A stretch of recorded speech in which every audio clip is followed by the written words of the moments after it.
"2014 is off to an amazing start as NASA rockets towards this year's launch of Exploration Flight Test 1. The Orion program began the year with several major milestones. The service module was completely finished in January at Kennedy Space Center in Florida. The service module is the part of the spacecraft that contains all of the structural elements, spacecraft adapter, payload fairings, and crew module separation systems the EFT-1 capsule needs to conduct its high-altitude orbital testing. In February, the completed service module was stress-tested for the final time. The structural loads test proved that the vehicle will endure the physical stresses of its upcoming flight. After the test, the service module was ready to attach to the crew module. A test of the forward bay cover and parachute system was successfully passed in January at the Yuma Proving Ground in Arizona. After the Orion mock-up was dropped from a plane, the forward bay cover separated from the capsule, allowing the parachutes to release as the crew module descended safely to the desert floor. The capsule, parachutes, and forward bay cover were recovered and subjected to additional testing in the following months. In February, the Delta Mariner delivered 2 of the core and starboard boosters for the Delta IV Heavy rocket. After the boosters go through stringent testing and processing in the Horizontal Integration Facility, they will roll out to Launch Complex 37 for EFT-1's launch later this year. A full-scale mock-up of the Orion capsule was delivered to Langley Research Center in March. The mock-up will be used to perform a variety of static and impact tests to evaluate various water landing scenarios in a wide array of different conditions.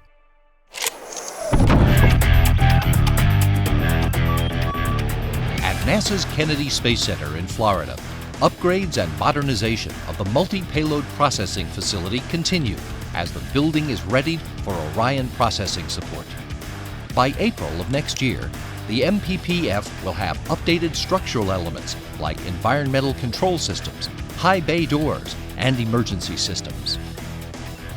The facility is also upgrading spacecraft preparation elements such as fuel and breathable gas systems, time-critical installation equipment, and ground support equipment storage. In January, the Crawler Transporter 2 completed a test drive on new traction roller bearings in 2 of its truck sections. The new roller bearings are one of several upgrades to the Crawler Transporter, which will carry the significantly heavier Space Launch System out to Launch Pad 39B. The other 2 truck sections of the Crawler Transporter will also receive new roller bearings and complete a follow-up test drive in November. In February, NASA and the Navy tested procedures to be used during Orion recovery operations. After launch and re-entry simulations, the forward bay cover and parachutes were successfully retrieved from rough waters off the California coast. The ocean turbulence in the well deck of the recovery ship made it difficult to secure the Orion test article.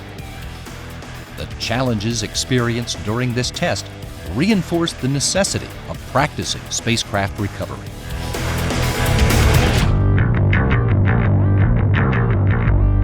The circumferential dome weld tool produced a second liquid oxygen tank confidence article at the Michoud Assembly Facility.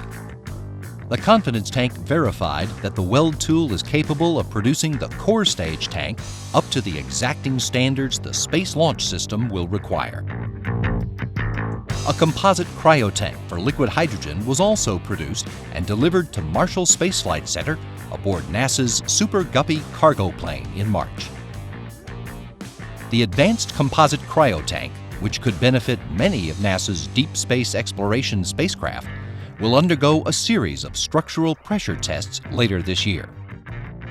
A scale model of the SLS was used in acoustic testing to see what effects high and low frequency sound waves will have during launch.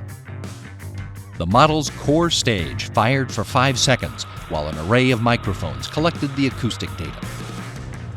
A full assembly test with the scale rocket motors will be conducted later this year.